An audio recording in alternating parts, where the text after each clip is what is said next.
শ্বশুর বাড়িতে গেছি, মিষ্টি হাঁড়িটা আছে, পায়খানা বিশাল চাপাইছে, কোথাতে মিষ্টি সেই লোকও দেখতে ওই তো একটু লোক আছে, দেখে তো লাগছে ভালো মানুষ, মিষ্টিটা আর কাছে থুই দি। ভাই মিষ্টিটা একবার দেখবেন, আমি এখানে আছি। ঠিক আছে ভাই, যাও। ঠিক আছে। 3 দিন থেকে ভুকে আছি, আবার মিষ্টি আমাকে দিয়েছিল, কিন্তু আমি এই মিষ্টি কিন্তু আমি খাবো না। রুজিকের মালিক আল্লাহ, আল্লাহ তাআলাই আমাকে খাইয়ে দিয়ে যাবে, কিন্তু আমি এই মিষ্টি খাবো না।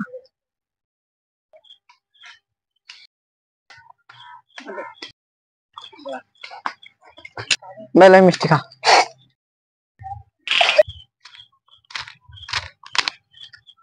सरदार, उधर पे कोई है?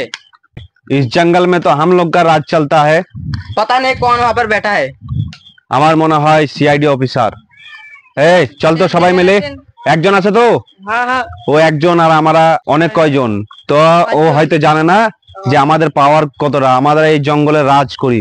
চল চল তো দেখে। একজন তো মিষ্টি দিয়ে দিল, আবার এরা কতজন আসছে, যতই করুক মুখ আমি কিন্তু খুলবো না। এই তুই কে রে আমাদের এই জঙ্গলে? बोल के। মুখ খুলছে না। बोल के तू। सरदार के मेरे मुख खुलाते হবে। সর্দার মনে হচ্ছে আমাদের লাগে মিষ্টি নিয়ে আসছে, বোধহয় আমাদেরকে খাওয়াবে। সর্দার একটা খাবো?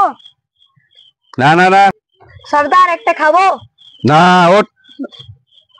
আমার মনে হয় এই মিষ্টির মধ্যে বিষ টিস কিছু মাখিয়ে এনেছে।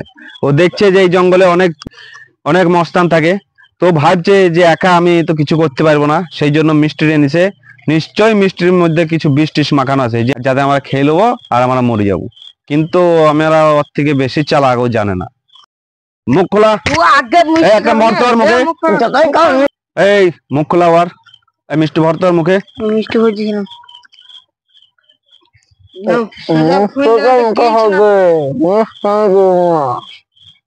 তো গাছ লাঠি এই লাঠি ডালে তো, ওই লাঠি ডালে দাঁড়া, এই লাঠিটা দেতা। ওই এই ধরে থাক, খোয়া ওকে, খেলো। হ্যাঁ হ্যাঁ বলছে, ঠিক আছে। আমাদেরকে চিটিং করা। আরে এইটা খোয়া। सरदार सब कोई नीचे। ঠিক আছে। এই তুই কে বল? ভাই ছেড়ে দেন বলছি, আমি বলছি ছেড়ে দেন ভাই। ছেড়ে দেন ছাড় সর্দার। তো, আর হাতটা ছাড়। ছাড়। বল তুই এখানে কি করছিস এই জঙ্গলে? আমাকে একটা মহিলা বললো যে রুজিকের মালিক আল্লাহ, তাই তো আমি বসে আছি। 3 দিন থেকে না খাবার বসে আছি, তা সত্যি রুজিকের মালিক আল্লাহ। আমি চাইতে না চাইতে আমার কাছে মিষ্টি চলে এসেছে, আমি গিলিয়ে তাও আমার লাঠি ভরে গিলিয়ে দিয়েছে। আলহামদুলিল্লাহ, আল্লাহ তুমি একমাত্র রুজির মালিক। আল্লাহ কোনো না কোনো ওসিলায় তুমি আমাদেরকে খাবার পাঠিয়ে দাও আল্লাহ, আমিন। আর সবকিছু শুনে তো আমাদেরকেও আশ্চর্য লাগছে। আজ 3 দিন থেকে তুমি এখানে বসে আছো, হ্যাঁ ভাই, তো তোমার কথা শুনে আমাদেরও মনটা পাল্টে গেছে ভাই। আজ থেকে আমরাও এই সব খারাপ কাজ ছেড়ে দিয়ে আমরাও আল্লাহর পথে আজ থেকে নেমে পড়বো। ঠিক আছে। সব ফেলে দেয়, আজ থেকে আমরাও আল্লাহর পথে নেমে পড়বো। হ্যাঁ চলো ভালো বললি। এই পালাই। আমাদের এই ভিডিওটা যদি আপনাদেরকে ভালো লাগে, অবশ্যই একটা করে লাইক, কমেন্ট, শেয়ার সব করে দিও। করে দেবেন। ধন্যবাদ। পাশে থাকো।